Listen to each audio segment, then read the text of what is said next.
group 1 and 2 combined, correct? That's correct, I believe. I think they came over to our group unless they started again after those people did. No, it looked like they stayed out or no one rejoined that. They all just came to us. Okay, so then we'll just. I checked it a couple times. It stayed 0. Okay, all right, so 4.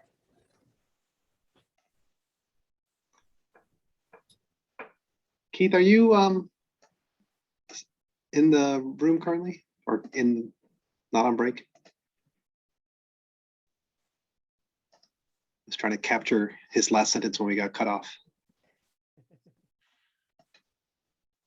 Okay, I'll ask him later.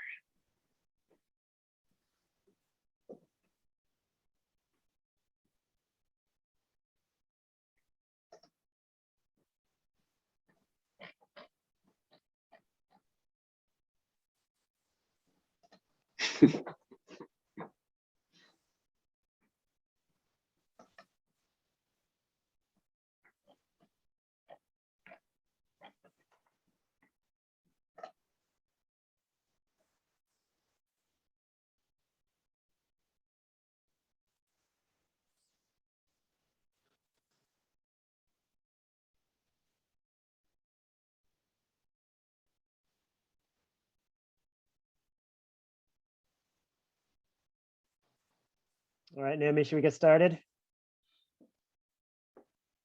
Sure. All right. So we have 4 groups, and we're going to start with rapporteurs reporting back. And I guess we have group 1/2. Who's going to fly the flag to start?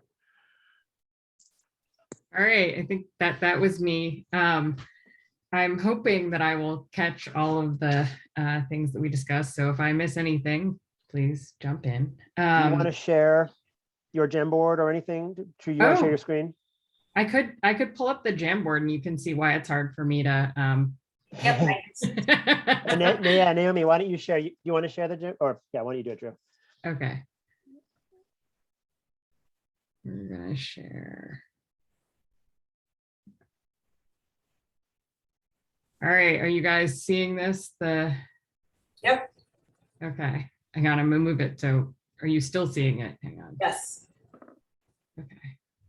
All right, so our Jamboard extended to 2 pages here. So, but the sum up of this is that part of our discussion was focused on the importance of combining process studies and transects and leveraging things like time series stations where there's lots of data and possibly maybe doing one of the first process studies at a location where there's additional information from historical data, like at a Cal Coffee or a Hawaii Ocean time series or BATS or something like that.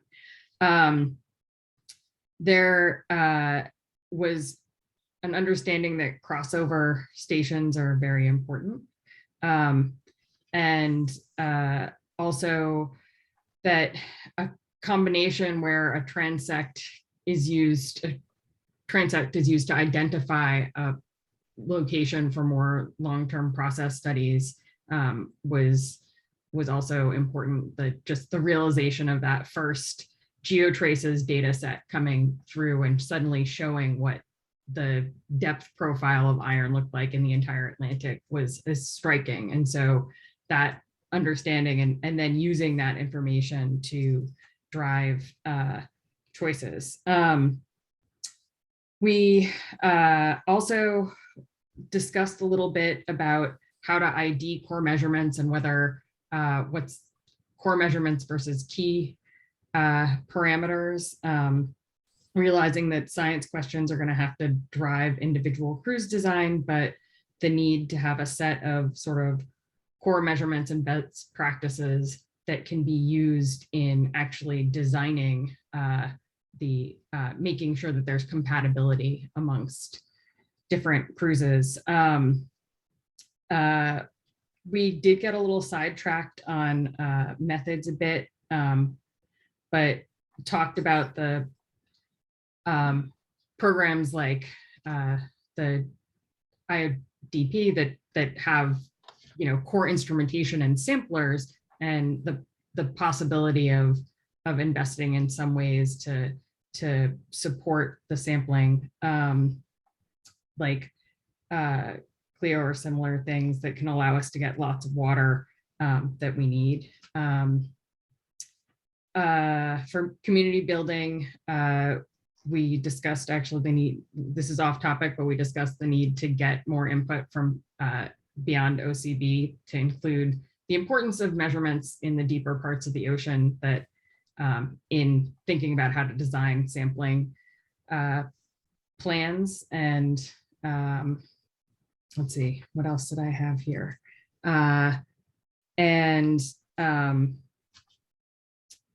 We got sidetracked a little bit in a discussion about how much water is necessary, and issues with timing of sampling, and the realization that time of day is important to consider, as well as how long samples are there. And so there's really important needs for intercalibration.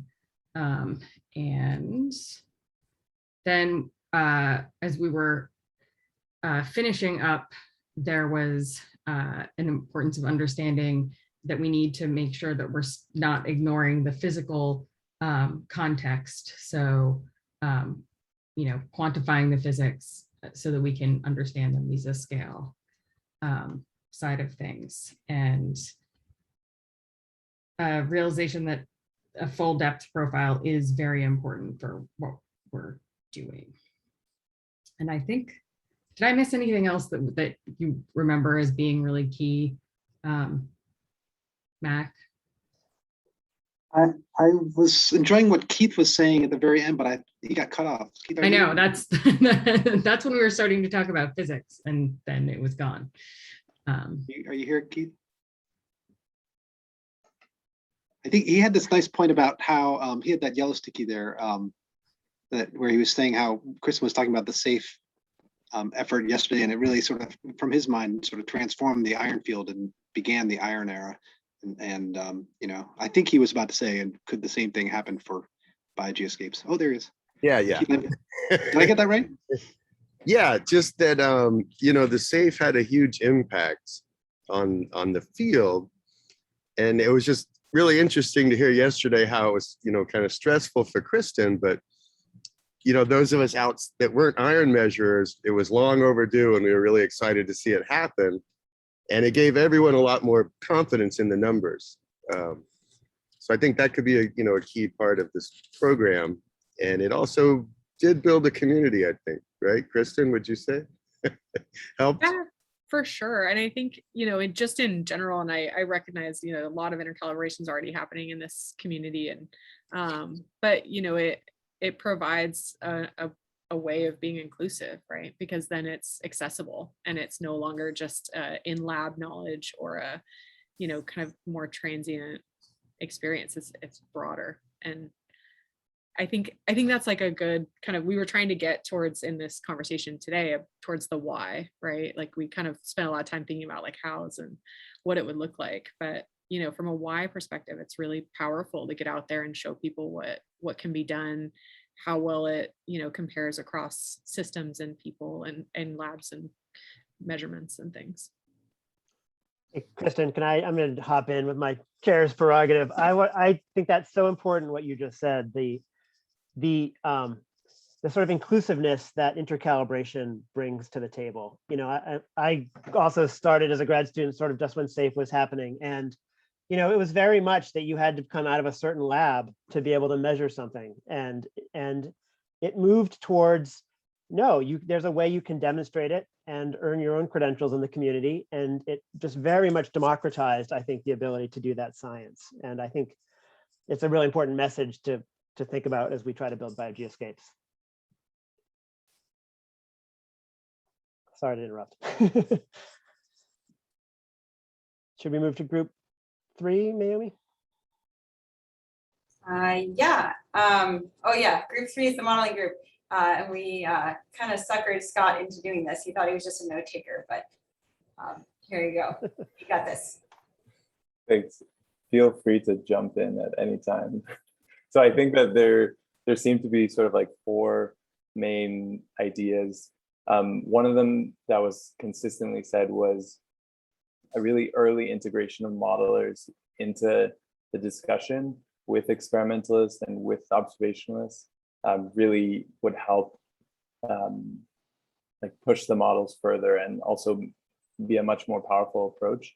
And the idea of a modeler's wish list or maybe some additional parameters that would really help constrain models was brought up.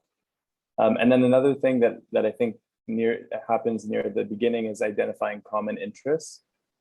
So there was some notion of like some sort of mechanism for identifying common interests. How do modelers and observationalists know how to like pair up with each other and say, oh, I'd love to work on this problem together. And then also continuous integration between the modelers and the observationalists. So it's not just that you started at this point and then you go your separate ways, but rather you're continuing the discussions throughout the data collection process. And there are some examples about how powerful that sort of continuous communication can be. And then I think another big point that was brought up was a lot of people suggested a workshop or some kind of summer school that would really build bonds between modelers and those interpersonal relationships to really emphasize, but also some room for cross-training. So people who have historically mostly been observationalists and they're interested in modeling and like going back and forth can be really powerful as well.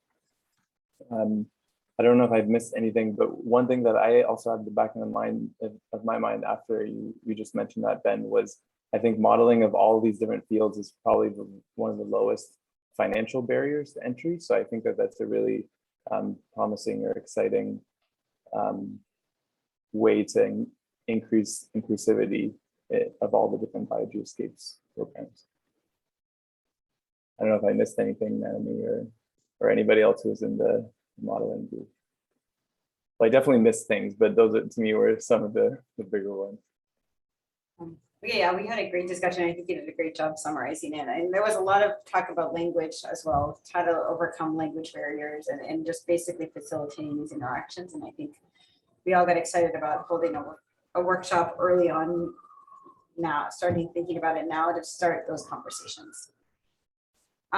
Did anyone else from modeling breakout want to chime in on anything we forgot?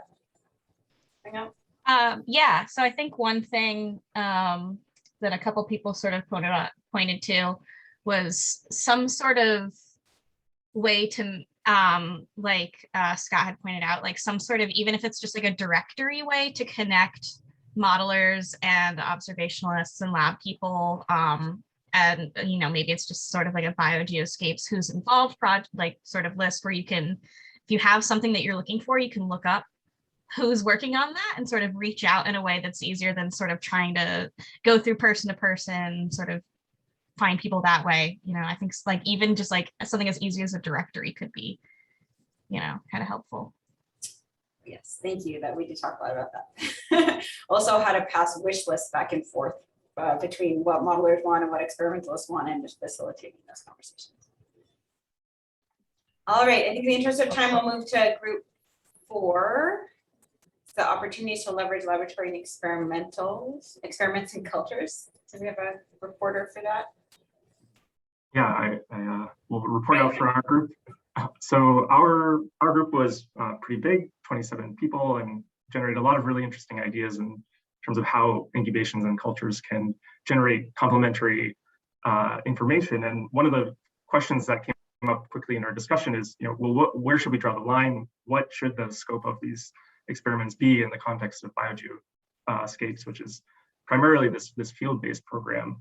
And so we identified 3 different areas where it's very clear that incubations and cultures are going to be necessary to complement what's being done. And so the first is providing lab-based rates for models. And so these are going to help inform the relative importance of strain and species level diversity on rates, They can ground truth predicted rates and provide reasonable constraints, and then provide some insight into the temporal and the conditional variability of rates. So these are things that are going to be really essential for developing accurate models, and will have to come from incubations and experiments that probably work iteratively with modelers. The second is generating databases for genes and metabolites that we want to annotate. So there's going to have to be a lot of work coordinating efforts to link metabolites and mass spectral libraries with organisms that can make them. Likewise with gene annotation, there's going to have to be efforts to figure out how to do that in a systematic way for different gene classes. And then finally, this program offers an opportunity to collect resources and new isolates for future studies. And so a lot of the biogeochemical functions in the ocean are probably missing from the current culture collections that we have. And so by going out on these cruises and also isolating viable strains from those studies, we can identify where some of these really large knowledge gaps are, and then pull them into culture and assess their taxonomic diversity and activities in the lab.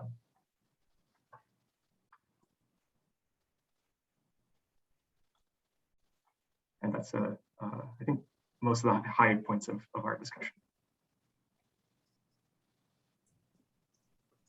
Anyone else want to chime in from group 4 before we move to the last report out?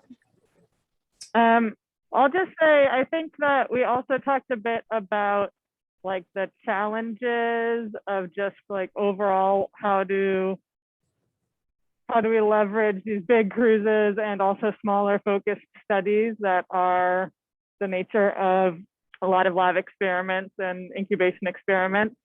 And there's, I think, many ways to sort of deal with that potential sort of like mismatch in scope. But one that was brought up was thinking about the sort of franchise model that has come up before, right? As like sort of a way that some of these more focused but really essential lab studies or incubations might be funded. Great. All right, and then we'll move to the last group, the rates intercalibration group. Reporter for that. All right, Kim. Yeah, okay. I thought I'd share a Jamboard so you can browse while I speak. So talking about rates, we were a small group that, kind of one thing was preaching to our own small choir there. We all agreed that rates are this really important component to make sure we kind of get that right, because it's so important for linking the chemical parameters with all of the microbial things that we're measuring, and especially for giving environmental meaning to the omics measures, and it's a link between all of our physical measurements and the modeling. So that's why talking about intercalibration. So there's the general consensus that the details definitely matter, and that we have a ways to go for rate measurements for getting intercalibrated. So some of the important things that we identified that are really important to have a discussion about for each method is killed controls, blanks, filters, material and pore size, time points, because rates are all about time. And so that's one of the key things that actually incorporates both the killed controls and the blanks a lot of times. Are you fitting points to a line? Are you doing one time point minus a blank? So we talked about a couple of different ways that we could build intercalibration, potential to maybe propose an intercalibration cruise. One thing that we thought might have some strong potential was a shore-based mesocosm, where it would be a lot easier. So like a large volume, but it'd be easier to involve a lot more people and methods in a shore-based intercalibration exercise. And some potential for maybe within methods building in some standardized things to have like a subset of your samples be intercalibration samples on any given method. Like for instance, for primary production, maybe you want to be measuring on a smaller pore size than what's usually used, but haven't agreed upon like everybody's going to use GFFs for a few samples so we can intercalibrate across things. And one thing that we thought might work really well was that even if we don't, for some methods, we might not maybe be able to intercalibrate everything, but at least have a standardized form that every protocol would need to identify these things within their protocol. So that would be things like the killed controls and the blanks and your filter pore size to just make it easier to see across things what's being measured. And we talked some about what are the core rate measurements that we would want to be able to intercalibrate, and echoing some discussions that groups had earlier in the week, the idea that it's likely to, we'd come up with like a small, hopefully, a set of core measurements that would have the potential to have some really solid discussion about methods and intercalibration, and then leaving room for innovation and groups to add on measurements outside of that. So you can see our list there for some core measurements that we thought were the most important rates to target for intercalibration. So that'd be primary production. There's a lot of discussions to have within that: bacterial production, respiration, nitrogen assimilation and turnover, phosphorus uptake and turnover, iron uptake rates, and potentially incorporating those into nutrient limitation, which has a lot of overlaps with the last group that just talked about potential ways to use that. Think anything I'm missing? Anybody else want to chime in? I guess one thing I'll add is that I think, there's a lot of recognition that this is complicated and hard to do when you're working with biological communities that can be really transitory. But that I think that even starting down this path is really valuable. That even if you can't guarantee that every measurement's identical, having some standardization and some way to at least sense how different approaches might be still really helps us pull together global data sets, was the sense I had. Matt. I just wanted to jump in and introduce Ben Neely, who's here. He's a colleague that we met through our metaproteomic intercomparison, and he's from NIST. Ben, I don't know if you want to say anything or just introduce yourself at least so we can make that connection with everybody. Yeah, hi, Ben Neely. Some of you saw me already. All these issues are kind of dancing around a lot of what NIST does, this whole science measurement service. And NIST is a small organization, only about 3,000 people, but I would encourage everyone to reach out to people at NIST. I think as a researcher at NIST, we right now are tasked with finding this sort of project to do, and we don't know how to do it or who to talk to. Versus on the other side, you're like, oh, I have this problem. I need someone, like you need NIST. Or someone like NIST. And I'm not saying NIST would do this, but yeah, like you can find people at NIST. I think in a very large sense, I think BioGeoSCAPES could be supported by many different groups at NIST. So yeah, I don't know if that's a solution, but you're dancing all around the things that we do. We just do them in really boring situations and not on boats. So. Thanks, Ben. That's fantastic. Yeah, sorry. And we're miraculously perfectly on time. So I think maybe we'll just go right into the next part. Sure. Yeah, so thanks everyone. We wanted to have an opportunity at this meeting to hear from some of the voices from one of our primary funders, National Science Foundation, for much of this type of work. And so Mike Sieracki has generously agreed to just make some comments, and I think sort of from the biological oceanography program side, and then I think Liz Canuel might also give some perspectives just from ChemOcean, sort of to help us all calibrate our expectations of sort of how, and of course they're just one potential funder for this type of work, but really valuable voices to hear from. So Mike, if you are here, I think I've seen your Hi. Yeah, I'm here. Great. And Liz, do you want to say hi too? Liz is a new permanent program officer in chemical oceanography. She started about a month ago or so. So Liz? Yeah. Hi, everyone. As Mike said, I'm relatively new as a permanent program director in ChemOcean, but I did serve as a rotator a couple of years ago. And anyway, I'm happy to be back and happy to be part of this workshop today. And Liz and I have been talking a little bit about what we want to say, so she might be able to check me if I get off base or if I say something wrong. So, or the things that I forget. So thanks, Liz, for joining.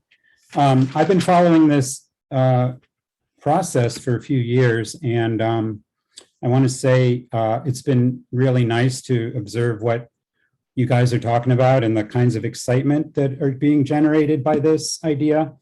I'm going to give you a little bit of, NSF's perspective on this. I'm really glad for that the organizers have embraced this open process and really trying to engage a broad group of community and interested people. And I see that reflected in the people who are here, the way the presentations have gone. Things we look at are like, well, when I go back to the office, it's going to be like, well, how many people were there and how big a deal is this? So these things all help. I appreciate you guys, especially the leadership team, for the patience they're taking and the slow process in developing this. I think what we are paying attention to is what you might call readiness. Okay, so we want to see readiness on both internal and external to BioGeoSCAPES. So internal is, have you guys got your ideas really worked out? Can I express what BioGeoSCAPES is in like a 5-minute elevator talk? Or do you guys have, what is BioGeoSCAPES in 3 sentences? And so I think you're in process on that. The other part of that is, writing workshop reports seems like the most boring thing to do, and you may not get a publication out of it, blah, blah, blah.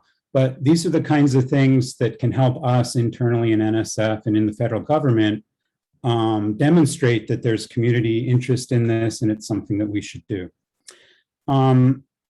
Then, several people have heard about or have asked about funding and, how would this be, where would the money come from and how much money would be there? And, we're not really ready to say that yet, but what I would say is that so far it looks pretty much like funding coming out of primarily biological oceanography and some co-funding with chemical oceanography. So that's like our core programs, right?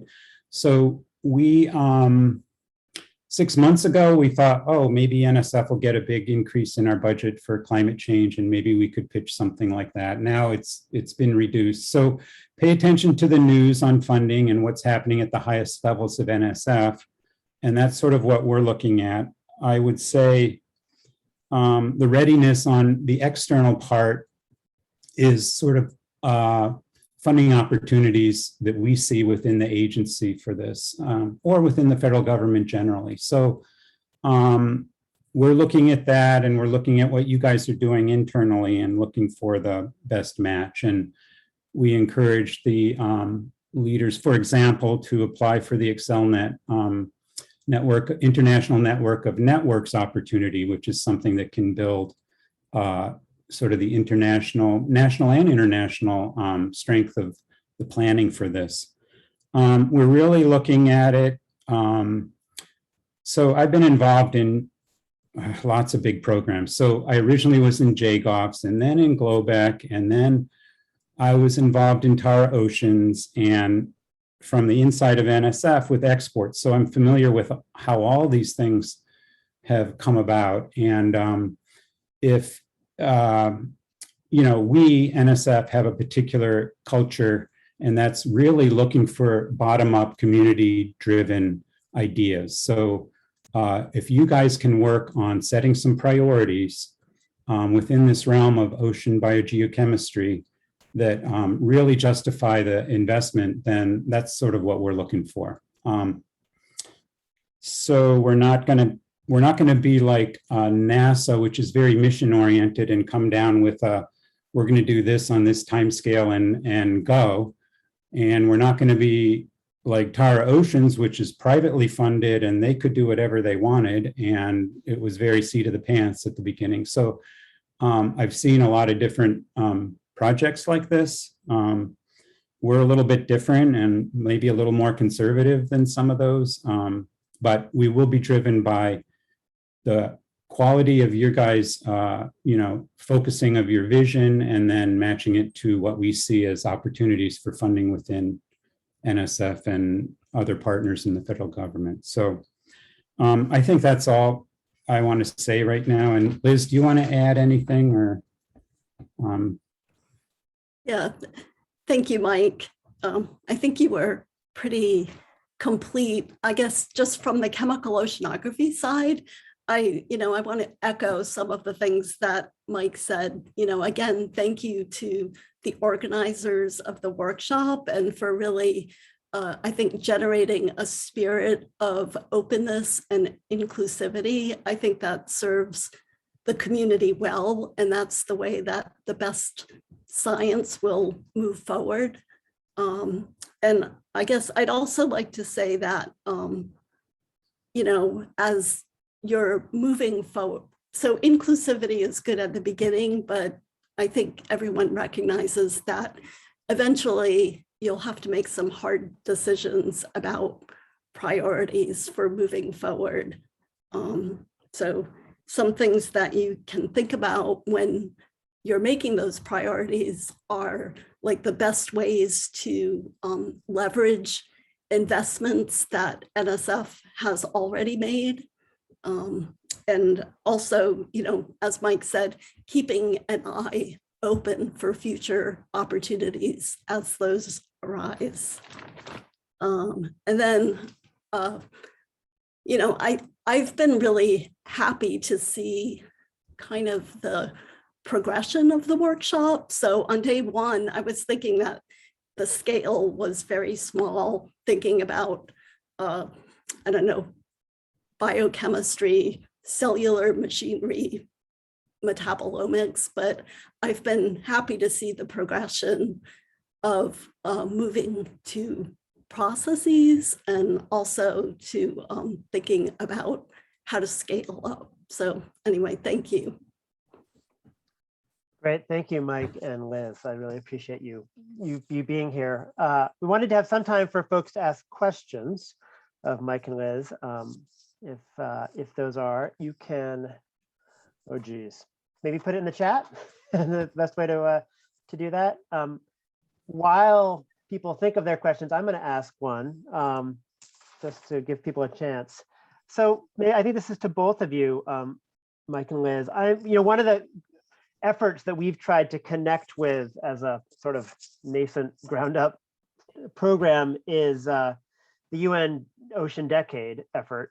And I'm wondering if there are either within NSF or maybe even more importantly beyond NSF discussions about funding opportunity, ways to try to help fund the UN sort of Ocean Decade from DC. Does that go anywhere, or do you foresee anything that might come out of an organization other than NSF in support of those goals? I'm not sure we're seeing that yet, but clearly we are engaged with the UN Decade and paying attention. You guys are welcome to put in proposals as you see them relative to, what do they call them? Ocean shots. Ocean shots. Yep. For example, and things like that. I have a feeling, a UN, politically, a UN blessing on an activity probably has more weight in other countries than in the US, just to be frank about it. But on the other hand, we want to be engaged, and NSF is engaged with that. So we'll be watching too. Yeah. Thank you.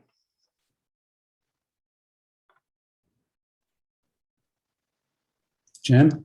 Yeah, Jim.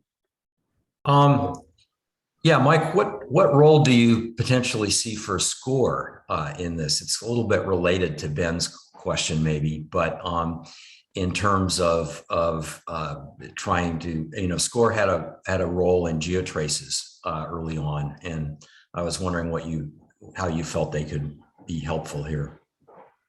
I think that would be a great venue for the international aspects of this, absolutely, in terms of planning. There's a lot going on, as you saw from Daniela's talk, and in Europe and other places in the world in this realm. And I think I think there's a lot to be learned from what's happening in these other programs too, for us. Yeah, and just to add to that, I mean, I was really happy to see SCORE come up by name on some of the Jamboards. So, you know, I think that's reflective of the potential opportunities that there would be to approach SCORE. I can add to that. You know, our international ad hoc group has reached out to SCORE already and talked about you know, when to engage them. So, you know, and we've had some meetings with them, and I think that the hope is in a year or so, we'll be ready as an international group to approach them more formally.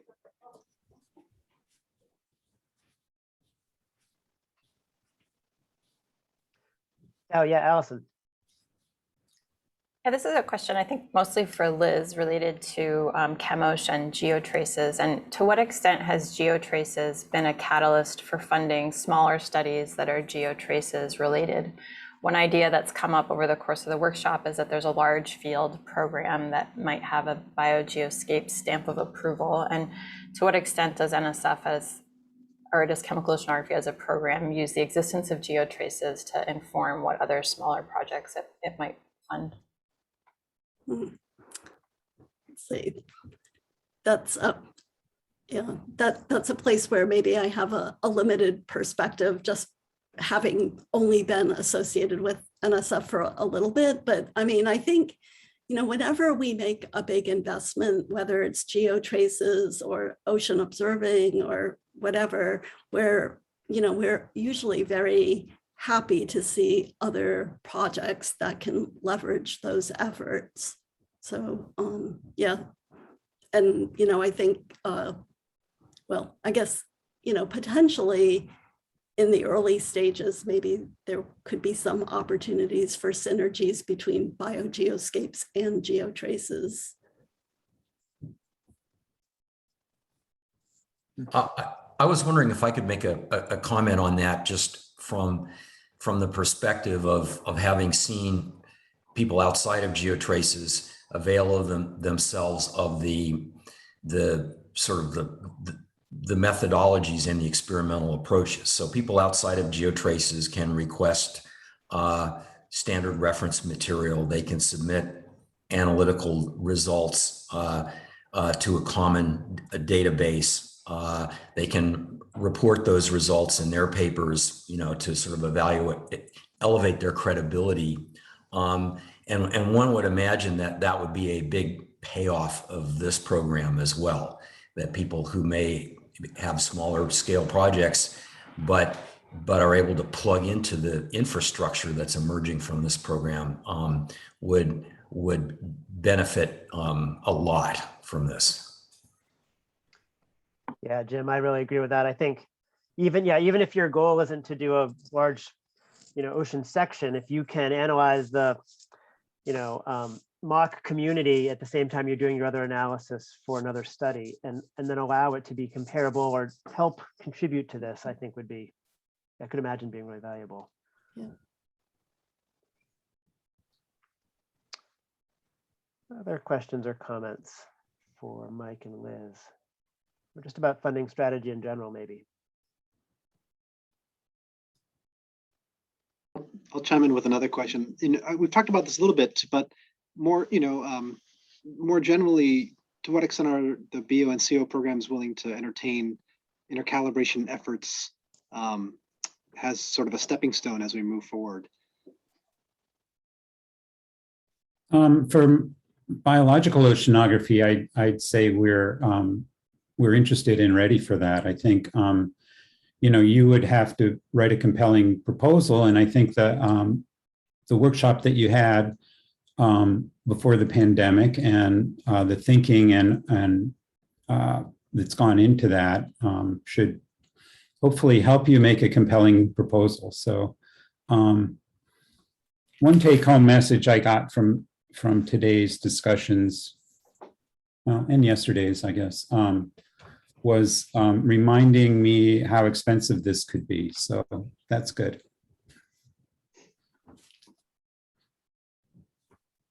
We're glad you heard that, Mike. Well, I think it's real. I think. Yeah. Yeah. Great. Anyone else? Okay. Well. Yeah. Keith has a question. Oh, thanks. Yeah, Keith.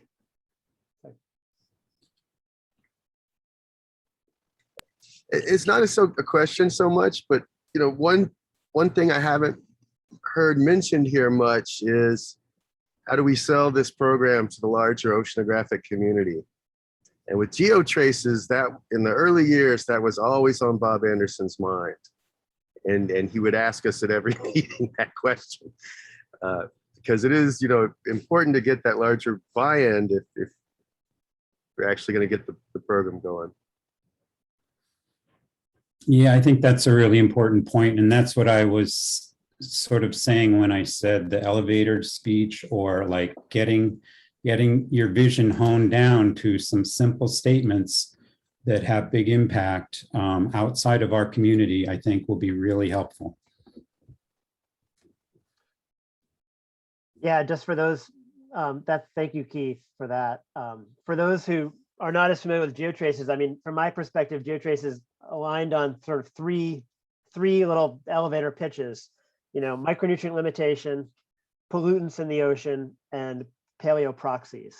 And I think they were, you know, there's a lot of science that fell around that, but they did a good job of really distilling it down to some very easily communicated messages. Yeah.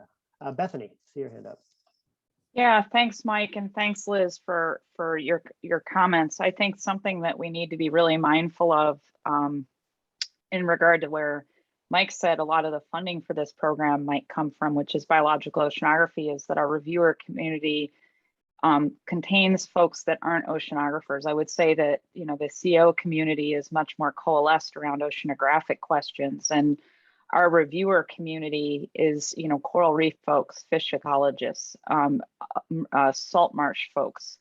So I think that, you know, we're gonna see challenges potentially in panel, not only, you know, to our oceanographic colleagues, but really think we're gonna need to sell this to a really broad scientific community. And I think that's something that we should be really mindful of going forward. I might be stating the obvious, but I think all of us that have been in those panels know the diversity of the portfolio that comes out of biology. Great point. Thank you, Bethany. I'm gonna just, so I totally agree, Bethany. I think we're online on that. I just wanted to add one other comment before we finish, and that is Ben Neely, who is also a federal employee and more on the research side, but he mentioned the idea that sometimes in the federal government, money appears suddenly. And so we've been talking about this slow and deliberate and patient planning. All right. So the flip side of that is that something could happen in Congress and all of a sudden we have lots of money to spend. So you're going to have to thread that needle in being both deliberate, working out your vision, and be ready to go. So that's a challenge. Yeah, well, that could be part of the prioritization process, is, you know, identifying some things that are ready to go early on and would be useful in building the vision as you move forward. Yeah, there again, it's good to remind that Geotraces actually only had a couple of core things that, you know, they sort of agreed would be measured because not everything was ready to go. And then they, as the program developed, they were able to add more, I think. So you don't need to have everything figured out, probably, hopefully, to start. Great. Anyone else before we, thank you so much, Mike and Liz. Really appreciate your participating here. Sure, thanks a lot. Yeah. Okay, so I think we're going to move to sort of trying to summarize and have time for discussion and next steps. And I think we're going to start with a Mentimeter poll. Is that what we've got here, Heather? Great. And Naomi, are you going to, well, I'll let you guys. Yeah, I'll take up after Mentimeter. Yep. Thanks.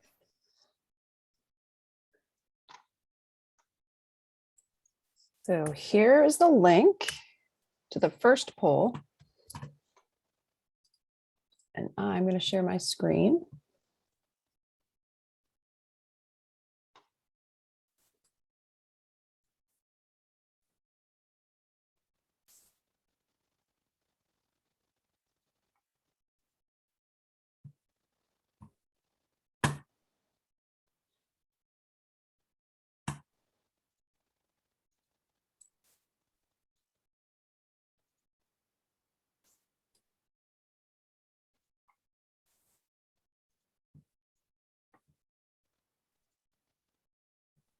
Can you all see that? Yeah.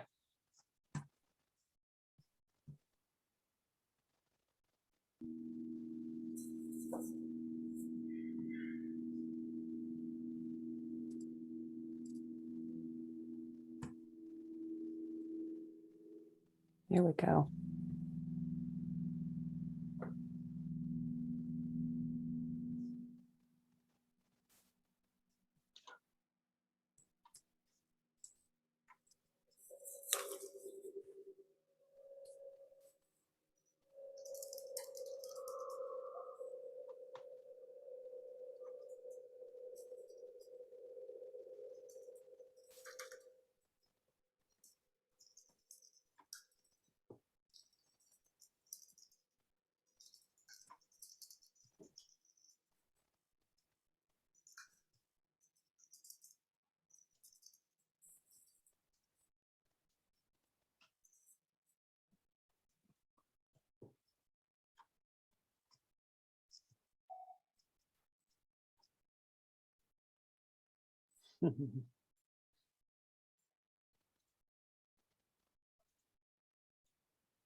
Numbers are still rising pretty quickly here, so I'm going to wait until we flatten out a little, make sure everyone has a chance to participate.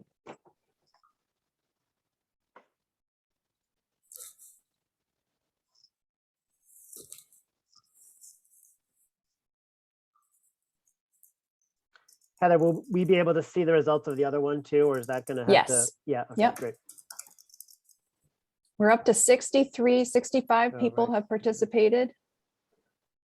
Just get a couple more in there.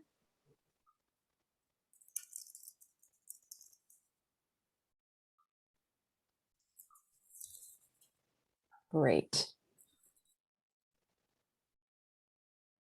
All right, well, there you have it.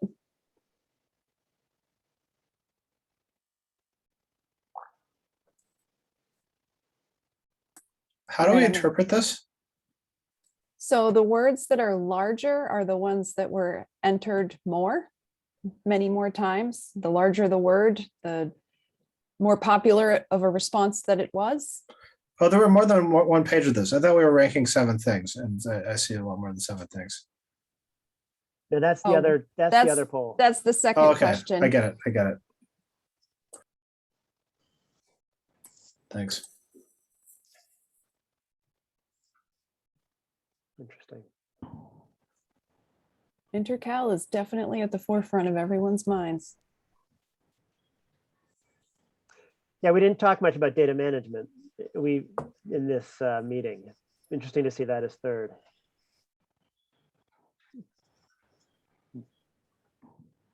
There's some talk about needing to have a separate data management meeting. That's one of the things we put into the ASLNet, just because of the huge data challenges we know will be coming down the pipeline.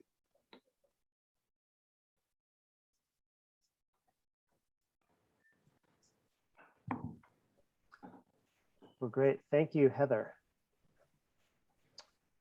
Thank you much. So Naomi, are you going to go next, I think? And then me? Yes, let me share my screen again. Just give me 1 second here. Had to close it out to do the Mentimeter.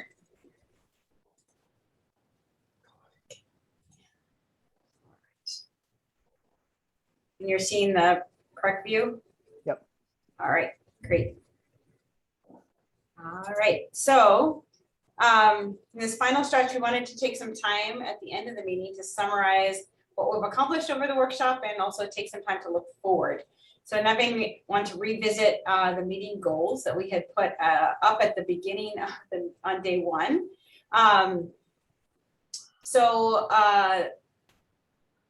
The very first day, we went through a series of talks summarizing the history and current state of the international and BioGeoSCAPES planning efforts. If you weren't able to attend those talks, they'll be recorded and made available online on the website, workshop website. I just realized they're all ones. I apologize. They're all important. Second point was to try to engage US-based scientists from a range of disciplines. And I feel like our diverse group that has really stayed with us through the whole 3 days, I really has facilitated great discussions. And then the last is to identify US science priorities and ways to contribute to the US and international science plan. So this last point is one of the things we want to kind of focus on in this last discussion.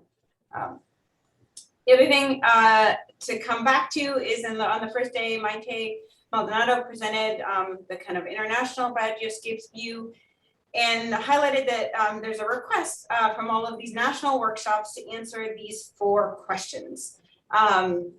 And so we wanted to go through them as a group and have a bit of discussion. So we're going to start off for the first question the international group is asking is kind of an assessment of the mission statement, which is stated here to improve our understanding of the functioning and regulation of ocean metabolism and its interaction with nutrient cycling within the context of a hierarchical seascape perspective.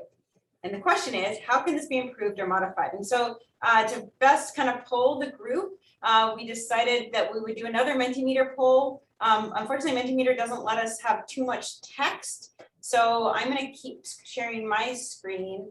And then Heather, you're going to put in the chat the Mentimeter.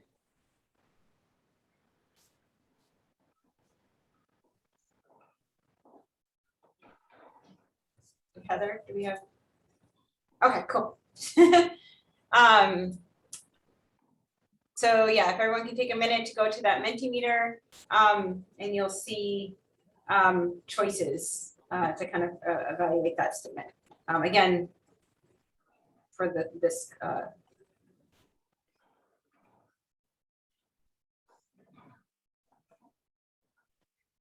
And I think Heather, you'll just type in the chat the results.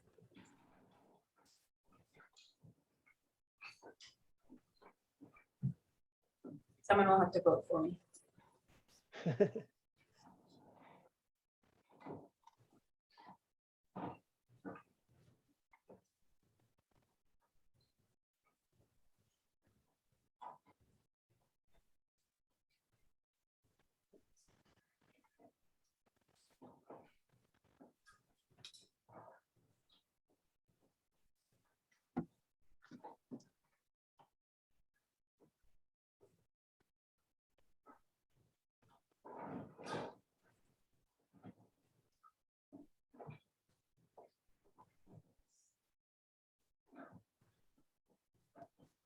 How are we on responses? Am I supposed to be doing something other than saying whether it's good, can use tweaking, or is bad? Is there like somewhere to put in where it can be improved? Oh, sorry. Yes. Please, yeah, we don't have that as part of the Mentimeter, but please email suggestions. I think that was, or put them in the chat if you would like. Okay. Yes, we are collecting suggestions and yeah. We're up to 58. Just so folks are aware, we do also plan to have a very brief post-workshop survey, and I'm sure we will have a box for something like this to add your feedback on.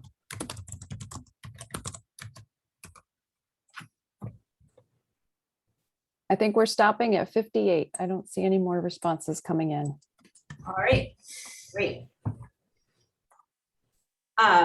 All right, so the second item for the report back was we were asked this question of how our nation, how the US could best contribute to the BioGeoSCAPES effort. Since we have such a large engaged scientific community, there's obviously many ways that we could contribute. Here's some that we kind of brainstormed last night. Specifically that we are currently leading these calibration and standardization, and we're likely to continue that role. We have a large ship capacity, so we might be able to lead efforts in terms of basin-wide sections.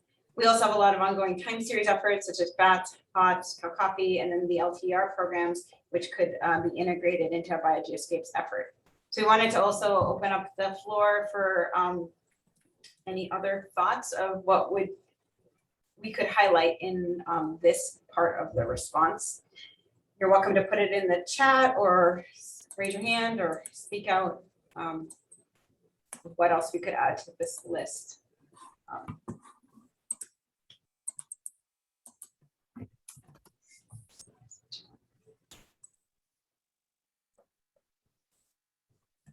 And we'll also include in the post-workshop survey all of these questions, so you can add your feedback there if you don't have anything coming to mind. Yeah, I think our goal is really just if we're missing something, really, that's really come to you over this meeting. That would be, we want to make sure we capture those. All right, and the third point was what science questions are most important for US scientists within the broad scope of BioGeoSCAPES. And that we tried to cover in the day 2 discussions, and we have that summary. So again, feedback on those summary slides which are available to you, and any other points that you feel like we've missed in terms of summarizing the conversations that came out of this workshop would be very valuable to send. Hey, Naomi, Anitra has a question in the chat about who's the audience for our mission statement, which I don't know if any of the other organizers want to address that, but I think it's a really good question, which is worth spending a moment on. My sense is that there are many audiences for it, and that certainly there are audiences in other countries, there are audiences in our funders, audiences in our own community. What do others think? I guess I saw that similarly about what we were just talking about for how Geotraces had a very nice cohesive message, and if we can have the mission statement being similarly clear and well articulated, it helps in many different aspects, and exactly as you said, Ben, many communities.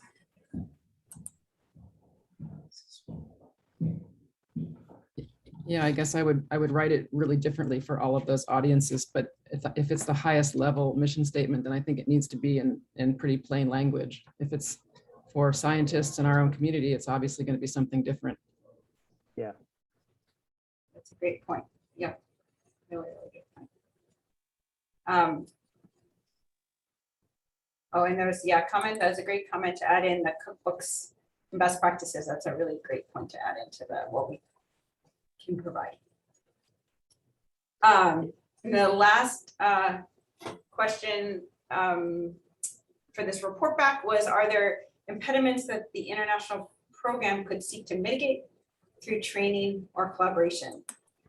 And so we definitely focus primarily on US efforts and ideas in this meeting, but it is definitely important to keep the international collaboration, international coordination efforts in mind, and how they this coordination can help.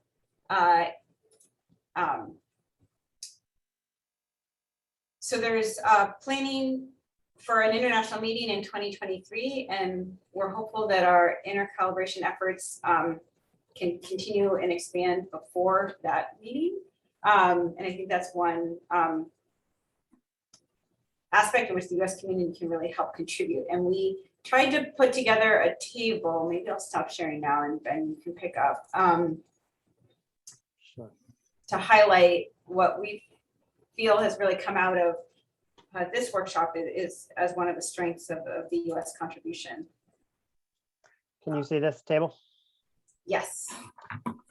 Yeah, so Mac, maybe you sort of took the first shot at this. Do you want to just Sure, I just tried, this was basically based on a lot of what we heard and saw in the summary reports of parameters that people were thinking about and wrestling with in terms of potentially being useful for a BioGeoSCAPES effort, and then sort of going through of adding a status of what we know about their intercal status at this point.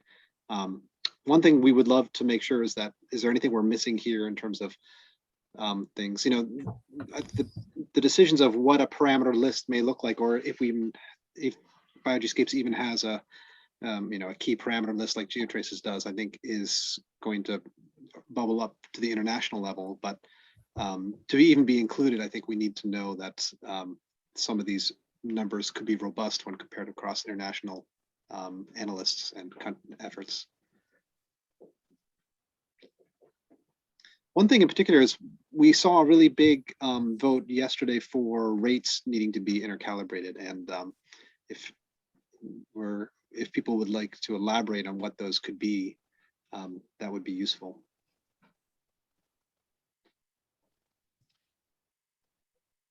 Yeah, within the group 5 breakout group, we did generate a bit of a list. Kim, I can't remember. Do you have that in front of you? You can just put Kim on them. Certainly, we thought primary production. There were 4 or 5 of them, I think. Respiration, bacterial production. Yeah, I can put them in the chat. Yeah, Does that help? That'd be great. Thanks, Elise. Got those. Yes. Right. Yes, I think that was the main report backs. Again, we'll include that in the workshop, post-workshop survey to get even more feedback. And also thank you so much for the comments that you've put into the chat. We'll kind of synthesize those in the responses.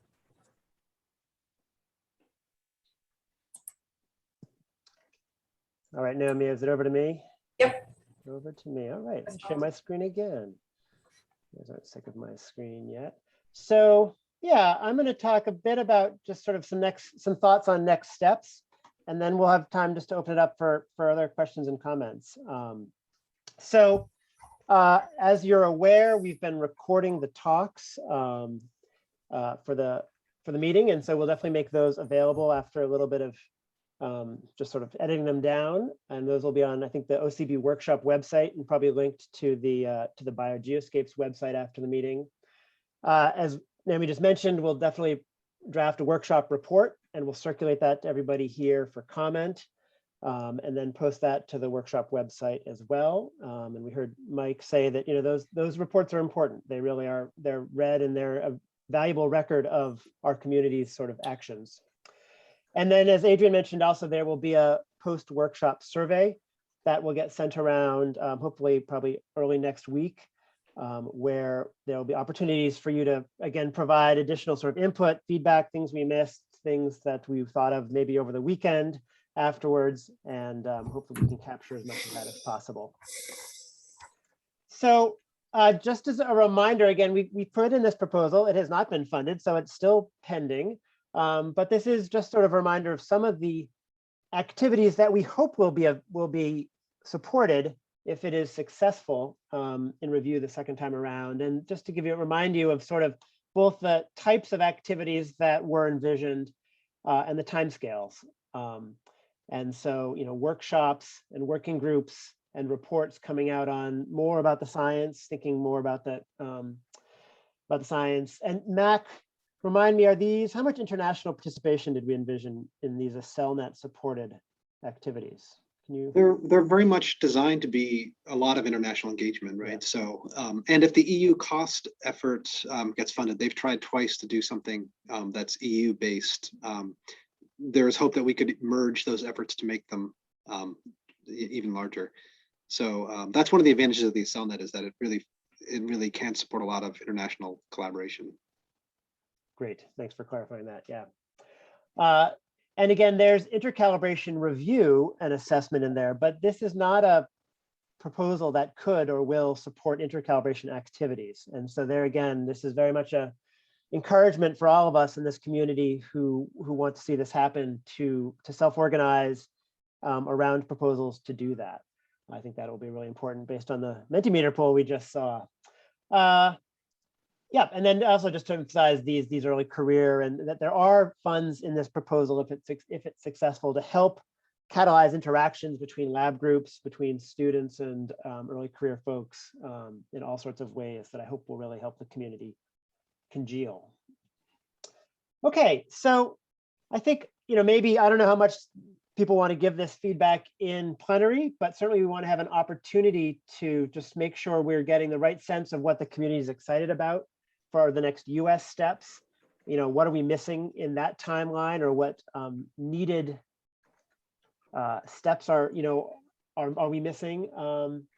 And just to sort of again to get us all to think about how we'll step up to support this program. I know it can feel a little bit just unclear, right? It's sort of we don't know quite what to do. We've envisioned some steps, but certainly we don't want to send the message that this has all been figured out and we're just walking down the path. So we really ask for everybody's ideas and energy towards this.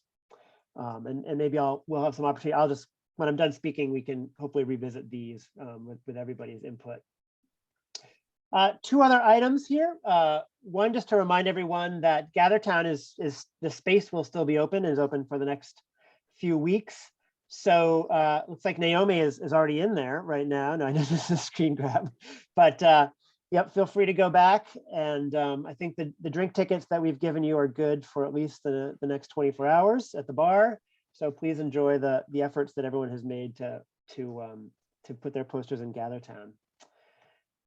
And again, finally, to end with just an open invitation to contribute to these efforts, to both develop this and advance it. There's a couple of activities that we've talked about that have already started, some efforts we've put in to getting funding for it. In particular, these two OCB funded working groups that we heard about yesterday on nucleic acid omics and proteomics, and then this CellNet proposal. But I certainly have heard this week about many other opportunities that are out there, rates intercalibrations, principally organic molecule intercalibrations, metabolite intercalibrations, connections between modeling, building international connections. I think that all efforts that each of us can make to build connections and brainstorm ideas with our colleagues who make similar measurements in other countries will really help this community pull together. And also building connections to other fields really within our own country and outside of it. So all ideas for everyone, for all of us to take away from here. And with that, I'll stop talking and we'll just open up the floor for any comments, questions, or suggestions that anyone has. So thank you very much.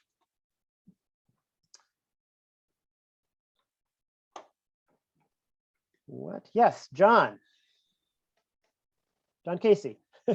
Oh, you were clapping. Some applause. Well, why don't That's you what mine is. Very nice. Make a speech of, no.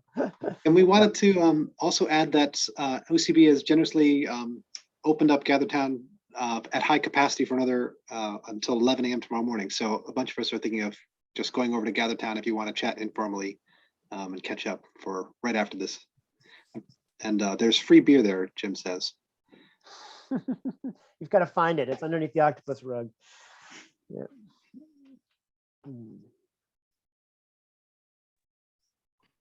Kim? Yeah, I just wanted to say thank you to the organizers and the people who have been sort of spearheading this for what sounds like the last 10 years. Just based on Adrian's initial timeline, this is a massive undertaking and what you guys are trying to foster from the ground up. And I am very appreciative and want to thank you for your time in doing that.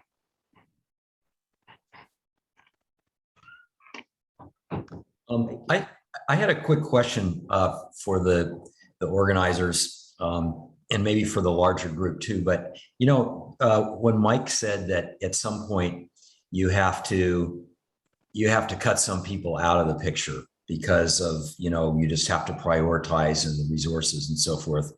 Well, that process did happen in Geotraces about maybe 3 or 4 years into it, when it became pretty clear that there was not going to be a benthic component or a process component involving, say, sediment traps or something like that. I don't know if there will be a watershed like that in BioGeotraces, but at the same time, I haven't really seen too many benthic people here. On the other hand, there are people working on sinking particles. So I don't know what the thought is on that, you know, how things might evolve. If anybody had any response to that? I don't know if I could try and have a stab at that. I think that's a really key point. I mean, obviously, we don't want scope creep to make the program unmanageable. That said, though, I mean, I think one thing we're seeing in a lot of the multi-omic data is that there is this incredible ability to scale, and an amazing amount of information that can be gleaned. You know, even in some of the EDA results that are coming into our data sets that I saw on some of the posters and things like that. So, you know, there's a potential to do a lot of scope with the, you know, with the parameters that are proposed. And also another thing that we've really been wrestling with is, you know, is it worthwhile to change the model from the Geotraces every, you know, 2 to 3 years in the US to something that's more nimble that could then allow a lot more investigators and a lot more young investigators in particular to get involved, and that would also align with the ability for the biological temporal scales that we see, right? And the intercalibration efforts would really then foster those kinds of data types being able to integrate into a program, right? So I think your point's a really good one, Jim, and I think that every country will have to weigh in on that too, what their resources and capabilities are, and then how that will end up affecting the entire scope.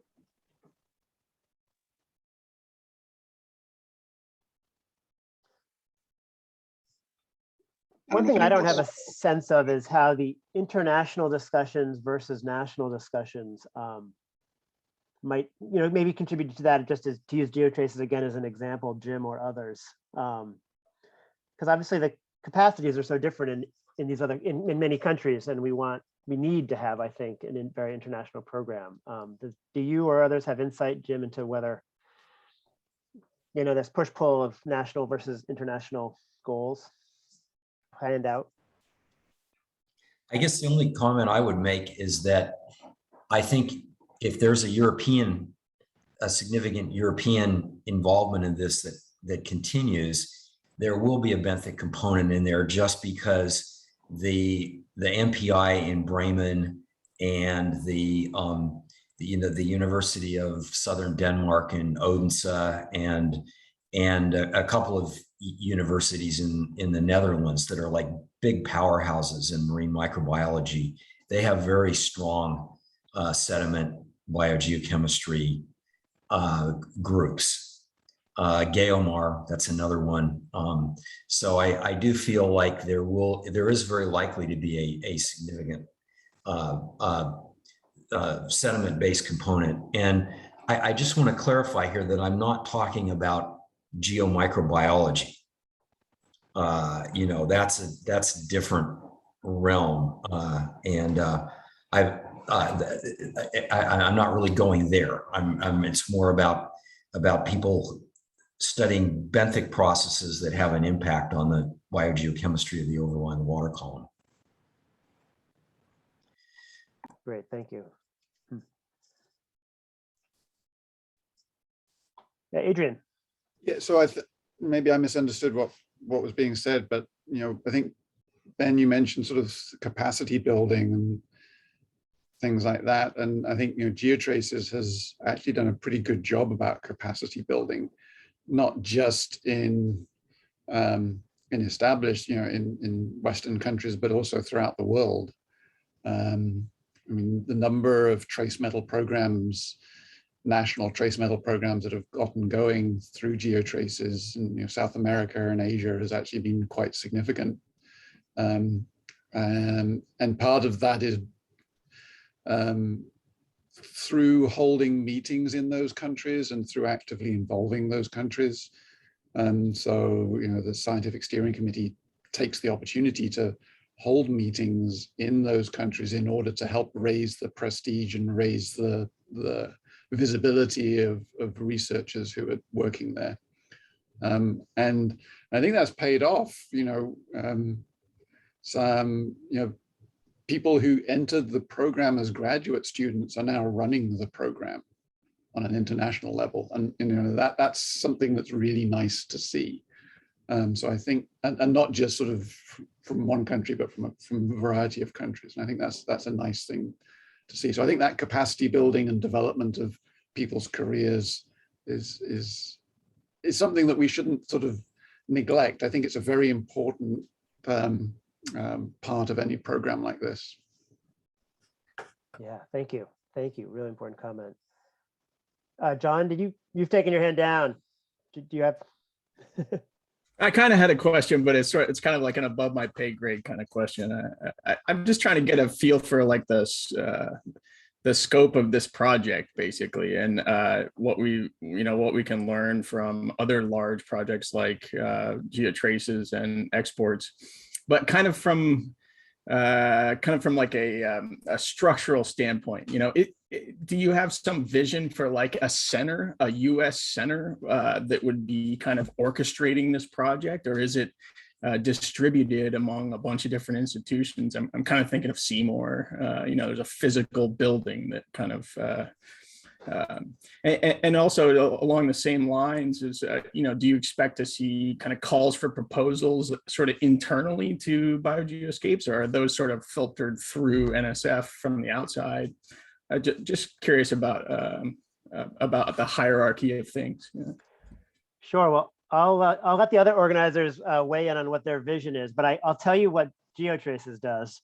So Geotraces has a program office which is funded through a core grant from ChemOsh, as I understand it. And so that funds not a building for sure, but it funds time for a director and some administrative assistance, and then quite a bit of travel, to help convene, for example, the steering committee, the US steering committee, and probably participation maybe in the international meetings. So it very much functions as the glue that holds the community together, I think, in ways, but that goes through the core program, through NSF. And then the other, the activities, the cruises that have occurred have been proposals to the core program as well. Though I'm sure they've benefited from the stamp of Geotraces. They have gone in that route, as I understand it. And Liz or others, or certainly correct me if I'm wrong there, but. I just wanted to add to that there's also an international planning office based in Toulouse that has been in place since the inception of Geotraces. And there's also the central data management outfit for Geotraces is in the UK. So these are, I guess they're physical spaces as well as, institutional, that have staff who, get some support from US sources, actually, and some support from international sources. Yeah, great point. I can weigh in with some of our, what we've been thinking so far. And it's really very much based on what we wrote in the AccelNet proposal, which has a management section that really helped us sort of clarify what we were thinking for this. And, our current plan is to have a national scientific steering committee and really partnering with OCB for their administrative support, as well as their sort of guidance from their scientific steering committee to get the US BioGeoSCAPES committee launched. And then on the international level, that would be a different committee. So there's a lot of modeling of the efforts so far to be parallel to what Geotraces is, but some differences in that at this point, really aligning with the strengths of OCB in the short term. But there's no money or sense of having internal grants at this time, except for the fact that if the AccelNet gets funded, there's a huge component of it that is sort of early career exchange support, which really might help catalyze this international collaboration, sending young investigators across the world, which would be really fantastic, we think, for launching this. Thanks.